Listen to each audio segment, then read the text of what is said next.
Hey everyone, welcome back to the channel. It's great to have you here again.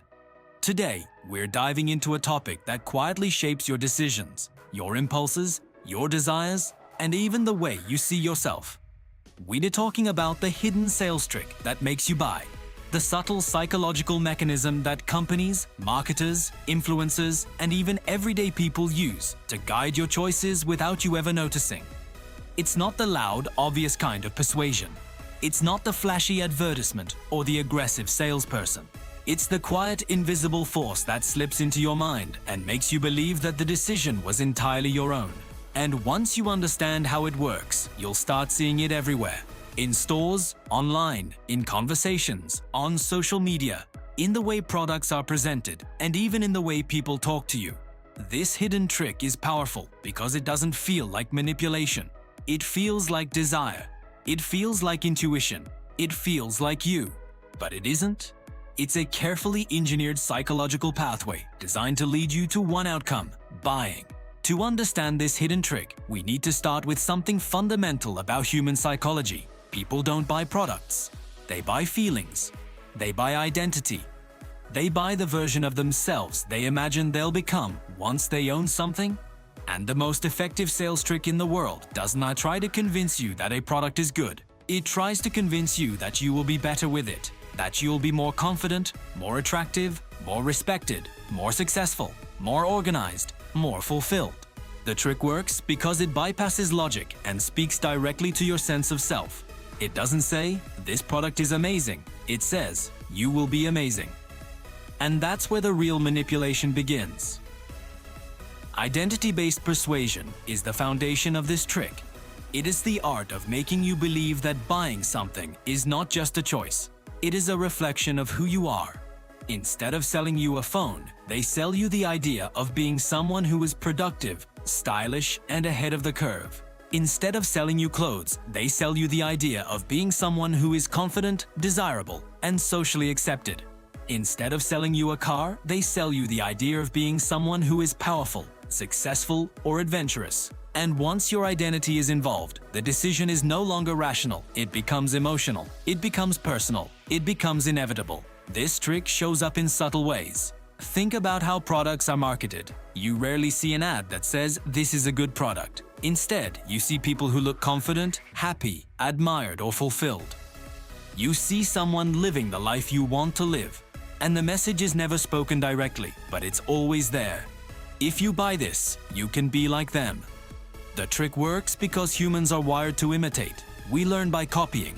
We aspire by observing. And marketers know that if they can make you identify with the person in the ad, or even better, aspire to be like them, they don't need to convince you of anything. You'll convince yourself. But identity-based persuasion is only the first layer.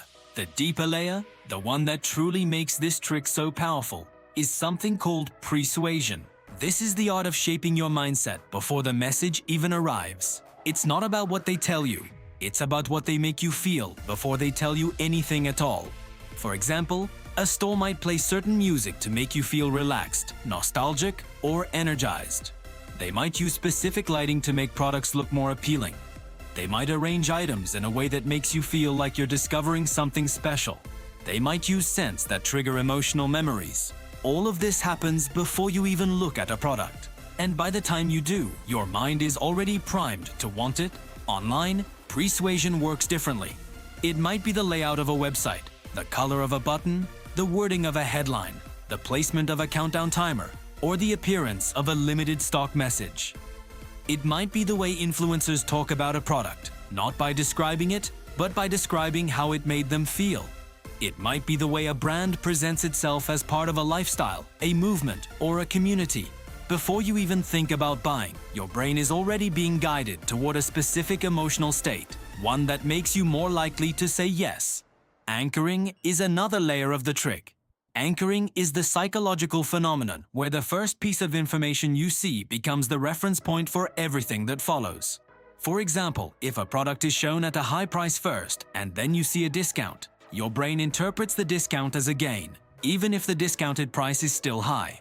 If you see a luxury version of something first, the regular version suddenly feels affordable. If you see a premium option, the mid-tier option suddenly feels reasonable. Anchoring works because your brain needs a starting point, and marketers know exactly what starting point to give you. But the most powerful part of the hidden sales trick, the part that truly makes you buy, is something called the ownership illusion. This is the psychological effect where you start to feel like something is already yours before you actually own it.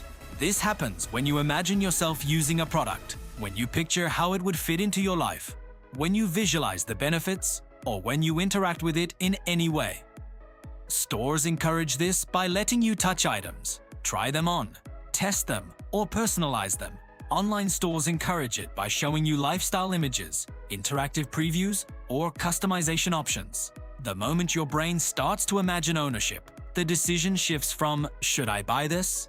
to "do I want to lose this?" And humans hate losing far more than they love gaining. This is why the ownership illusion is so powerful. It turns desire into attachment. Social proof adds another layer.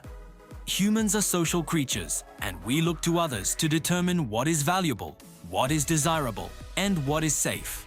When you see reviews, ratings, testimonials, or influencers using a product, your brain interprets it as validation.